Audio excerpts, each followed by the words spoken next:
The month of horrifying frights and ghoulish delights is at its end, and I have to say that it felt like the longest month ever due to the current 2020 situation. I actually wanted to have a whole nother type of video for Halloween, but time constraints have me under a very tight schedule, so this will have a small video.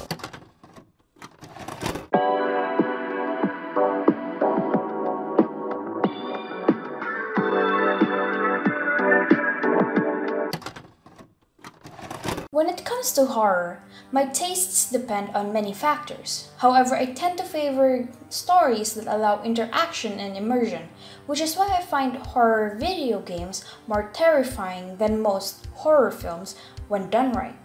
But when it comes to the literature or art in the horror genre, I usually am a fan of it, especially when the creators can really build the atmosphere and tone of the horror concept. I also just love to stan over horror creations. For a very long time, up until the present, one of my greatest fears are insects. Disgusting, beady-eyed, crawling at night across your foot when you're half asleep. They've always creeped me out, even when I've come to appreciate their complex anatomy and their tenacity to survive a world larger than their own. Entomophobia is the reason why I find horror with insects much more terrifying than the average slasher or psychedelic mindfuck stories. It's that phobia of mine that has led me into the curious rabbit hole that is Mushihime.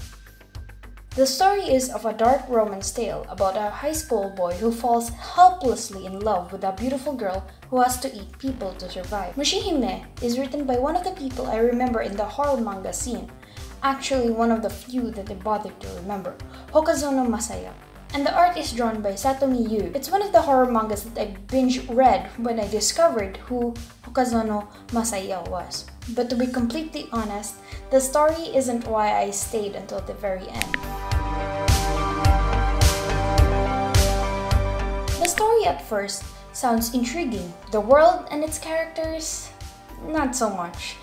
My issue with the writing is that the main characters don't have enough of a deep connection or chemistry that would really further their relationship, whichever way you choose to label it. I was expecting a folie-à-deux type of relationship between the two, but all I got was a flip-flop between emotions that didn't feel consistent or in line with their character or relationship.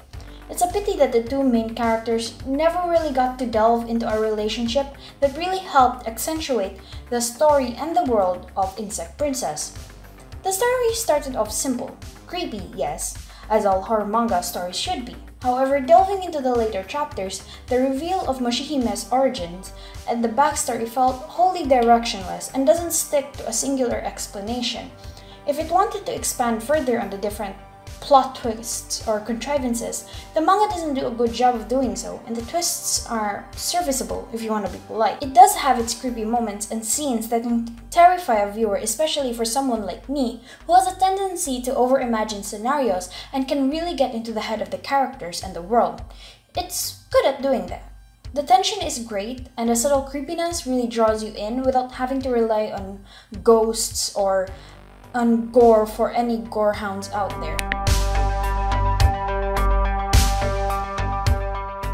The art is the strongest aspect of the manga. It's great at really highlighting how terrifying insects can be. I actually appreciated the more textless moments of the manga because the art said everything that needed to be said without saying anything.